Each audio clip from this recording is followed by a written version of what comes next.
Hello, Beb? Nasaan ka? Tara, gala tayo. Beb, wala pa ako ngayon eh. Sa susunod na lang siguro. Ako naman yung nag-aya. Huwag kang mag-alala. Ako bahala, sagot ko na to. Salamat, Beb Bawi ako. Wow, ang ganda naman ito. Kaso ang mahal pala. Wag na lang. Ay, Beb! Bakit pa binalik? Ang ganda nun Bagay sa'yo. Yun nga eh. Kaso hindi kaya ng budget. Talaga? O, ayan. Dali mo sa cashier. Ako na magbabayad. Ha? Beb, wag na. Okay lang. Madami naman damit dito na mas mura eh. Pero yan yung bagay sa'yo. Go na, Beb. Kunin mo na.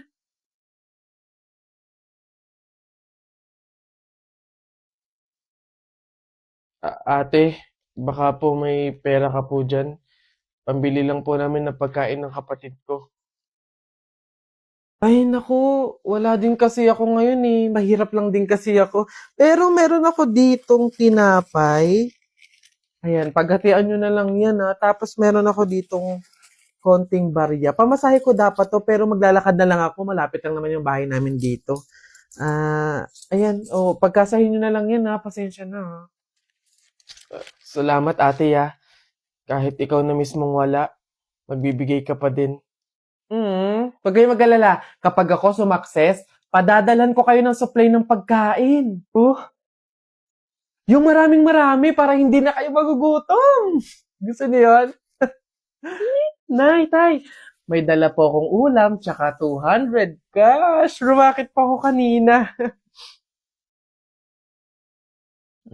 Nay, tay, pasensya po kung yan pa lang muna Wala yun anak. Malaking bagay na yun sa atin. Kami nga tong nahihiya at sa ganyang edad mo tinutulungan mo na kami sa pagdadala ng buhay. Malay nyo sa susunod na racket ko, sumakses na, di ba? Magkaroon na tayo ng pang-grocery, pangbayad sa mga bills, panggala sa labas. Aayon din po sa atin ng panahon.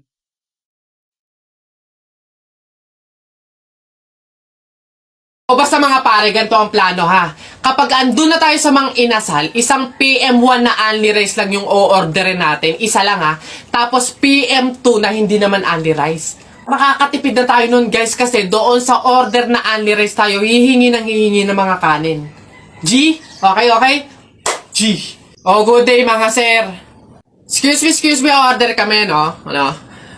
PM1 isa na only rice, tapos PM2 na hindi naman only rice, 3.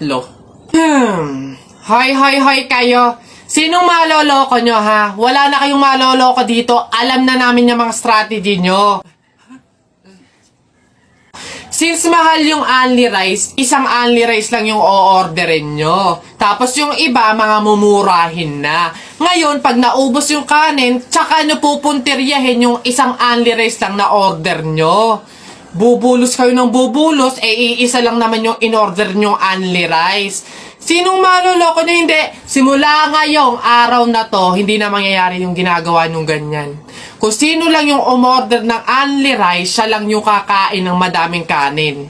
Ay, bawal ba yun? Oo, bawal na nga. Ngayon, kaya wag na kayong magtangkang magdaya-daya dyan mga abutan ng kanin nyo na yan dahil pababantayan ko kayo. Pasok! Kala nyo tignan natin ngayon. Hoy guys, wala na tayong kanin. Hindi tayo lahat pwedeng humingi ng kanin kasi isang only rice lang naman yung order natin. May nagbabantay pa. Hoy, nakikita at naririnig ko kayo ha? Tigil-tigilan nyo yung bulungan nyo at pandadaya nyo.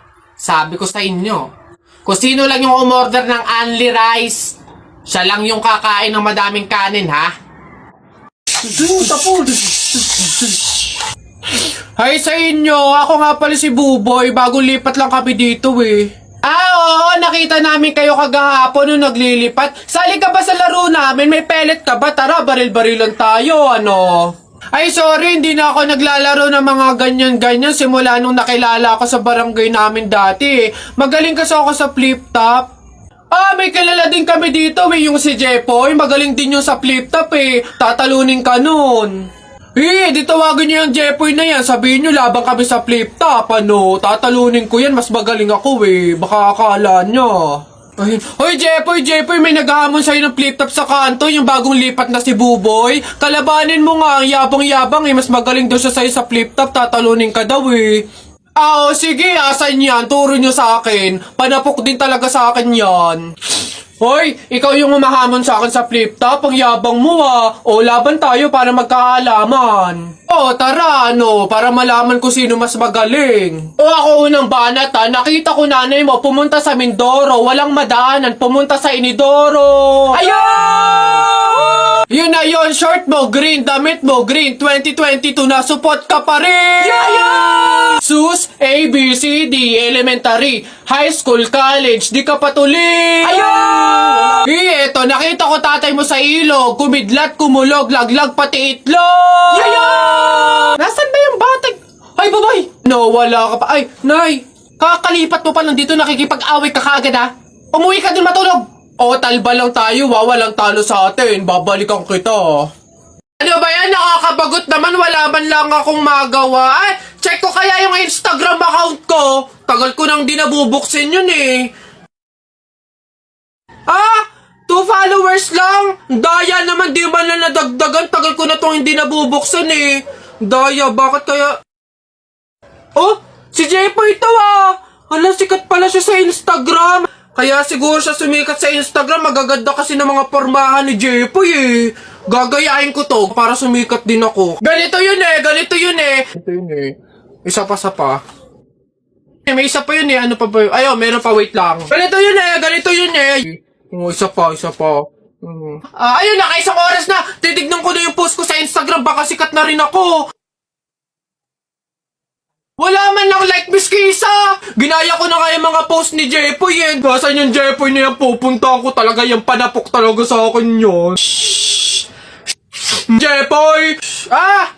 Nakita ko yung Instagram account mo, famous ka pala dun Ginaya ko nga yung mga post mo para sumikat din ako. Bakit walang nangyayari? Hindi naman kasi pwedeng manggaya ka lang ng mga tao para lang sumikat ka. Dapat meron ka sariling paraan kung paano mag-entertain ng mga tao. Paano ba kasi sumikat kagaya mo? Paano magkaroon ng madaming followers sa Instagram? Kung gusto mo talaga sumikat, meron akong isang paraan na naisip. Pumunta ka sa TikTok account ni Kuya Kenkoy, tignan mo yung bio niya doon, tapos click mo yung link. Ayun talaga, magkakaroon ka ng madaming followers sa Instagram. Hala si Kuya Kenkoy! Hello, hi! Cute mo naman, picture tayo? Tara, picture tayo. Tara. Anak, smile. Dali, smile. Smile. Ayan, tara.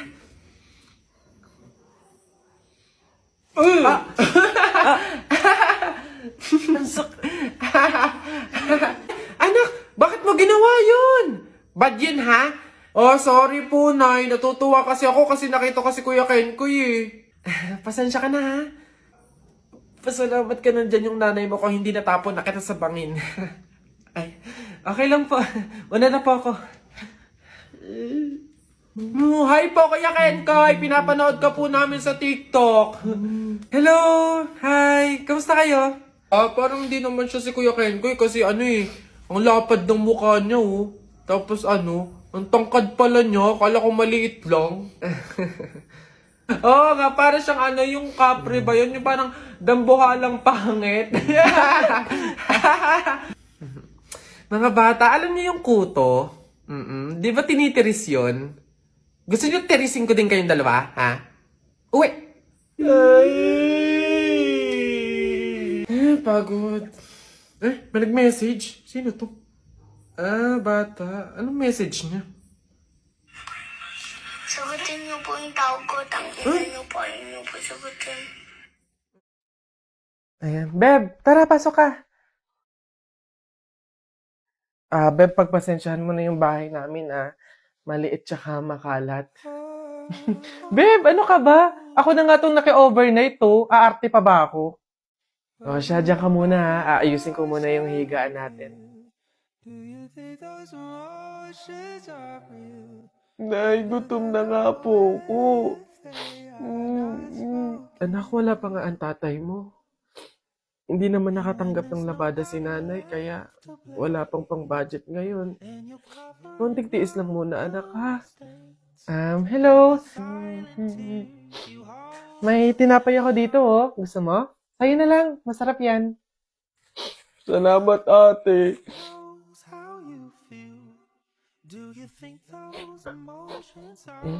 Beb, eto na yung unan tsaka yung kumot na gagamitin mo. Sana mapagtyagaan mo, ah. Pasensya ka na. Yan lang talaga yung meron kami. Walang problema, Beb. Ang mahalaga, makakatulog ako. Thank you. Beb, tara, kain muna tayo bago matulog.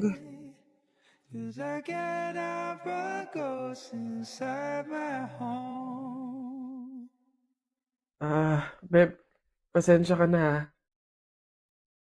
Mantika asin lang yung ulam namin ngayon, eh. Wala pa kasi si tatay, kaya wala pa pambili ng pagkain.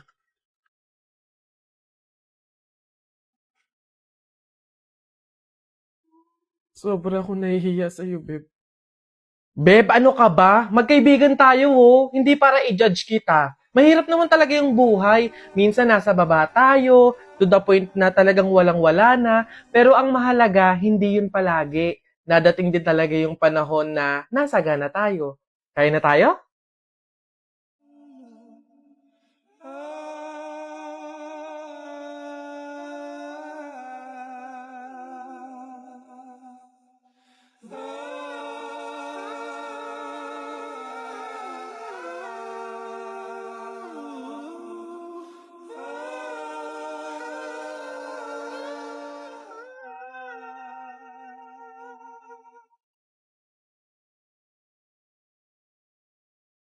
Hoy, Jepoy! Bakit?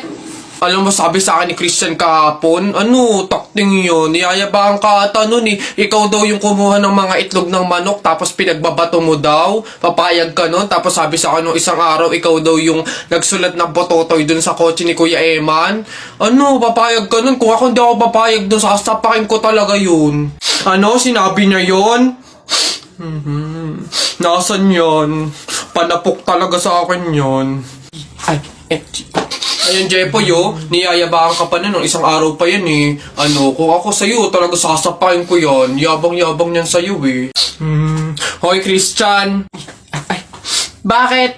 Ano yung pinagsasabi mo, ha? Isang itlog lang naman yung kinuha ko, ha? Tapos yung pototoy dun sa kotse ni Kuya Eman, inutos mo lang naman sa akin yun, ha? Yung yabang mo, kano yung pinagsasabi mo dyan? Ikaw nga umihi ka nga nang naglalakad eh. Tapos pinagbabato mo yung mga bubong dun eh. Yabang neto. Di ko naman sinabi yun. Sinungaling, kakaila ka pa. Sabi mo sa akin nung isang araw, ang asim-asim ni Jepoy, hindi pa nga naliligo, sabi mo. Dahilan-dahilan ka pa dyan, panapok na lang. Hindi ko naman talaga sinabi yun. Ba't ayayabang nyo porke dalawa kayo? Hindi ko naman talaga sinabi yun. Ang yayabang nyo, susumbong kayo. Nasaan na yan? Hoy Jepoy, tara laban na tayo. Kala mo di kita babalikan ha? Tara, hinihintay lang naman kita dyan eh. Kala ko nga nagtago ka na eh. Basta yung sa Hala, maglalaban na ng flip-top si Boboy tsaka si Jepoy. Tara, manood tayo. Ako naman unang banat ha, daya mo dyan eh. Nakita ko nanay mo kumakain ng ribisco. Sinapak ko, sabi niya, ang sarap ng piling ko. Para yun lang eto. Alam nyo kagabi, bagoong sinipa ko tatay mo, shoot sa kabaong. Ngi, A, B, C, D, E, F, G, H, I love you, will you marry me? Anong magagawa? Laging natutulala. Tuwing lumalapit ka, ako ay natutuwa. Kahit di sinasadya, pinupuno ng saya, tuwing kasama ka. Ang daya mo naman eh. Di kita magets dyan eh. Anong madaya? Ito pa. Sun is for the light, moon is for the night, and you is for the rest of my life. Kilig, kilig, kilig, kilig, kilig, kilig, kilig, kilig, kilig, kilig, kilig, kilig. Teka, kinikilig ka ba? Flip-top lang to Bok lang to. Diyan ka na nga.